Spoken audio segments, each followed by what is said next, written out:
Warning, this video might just make you scrap your old strategy. I'm breaking down how to create content pillars for your social media strategy that make planning a breeze so you can get to creating faster and drive results. Grab your notes because I'm handing over my exact system. Now, to make all of this insanely actionable, I'm going to show you how I created content pillars for my agency, SAV-EDGE Marketing. Content pillars are the spine, soul, and beating heart of any solid social media strategy. Without them, you're just flailing around. So by the time we're done here today, you're going to have a plug-and-play system that banishes the "what the hell do I post today" spiral once and for all. This is exactly what I would do if we were working together, minus the monthly retainers, so let's dive in.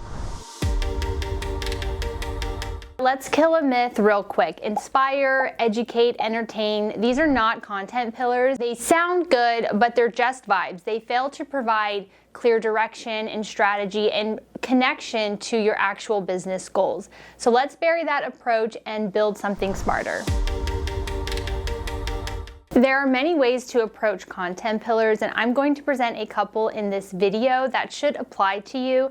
But ultimately, you need to do what feels right for your business goals. So the first way is to tie pillars to your brand values. For example, say your company stands for sustainability, innovation, and community. Boom. Each one of those becomes a content pillar. Another way is to associate your content pillars to the goods and services you provide. This is one of my favorite no-brainer approaches. And a third way to think about this would be to tie your pillars to what you want to be known for. So for me, as a social media marketer, I obviously want to be known as an expert in the area of social media strategy, content creation, influencer marketing, and paid social. So here's the template I created. It's just a Google Sheets template, and it will be linked in the description box if you want to download it. Otherwise, you're welcome to pause the video and recreate this for yourself.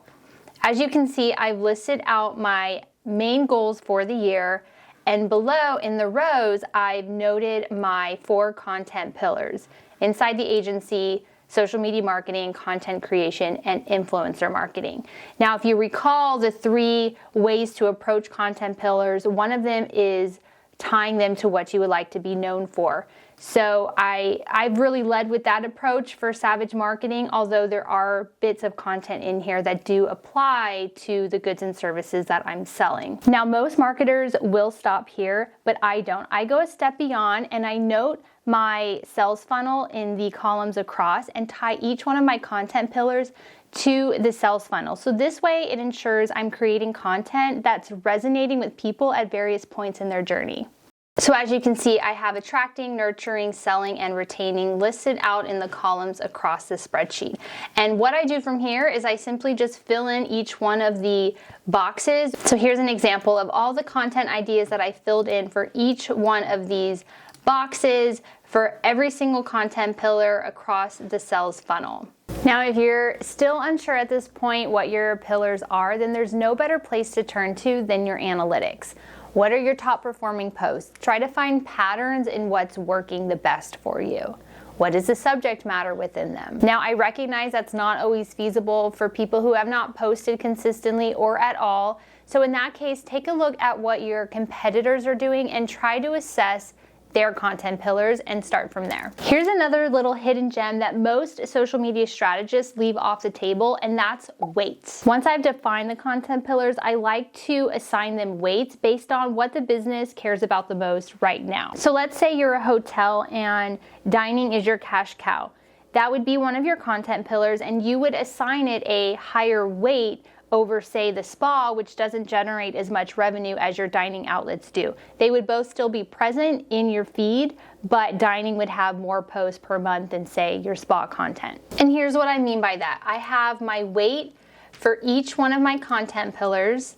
So inside the agency is 40% weight, social media marketing 25%, content creation 20%, and influencer marketing 15%. And I translated that into how many posts per month that would equate to. And the last step here is to really translate all of this over to a monthly content calendar. And again, if you download this template, this will be included in it, or you're welcome to pause the video and add this to your sheets as well. Now you are well on your way to a smoother content planning process. Download this template, or if you need a total strategy, join my free email mini course challenge that walks you through step by step how I create a social media strategy in my agency from start to finish.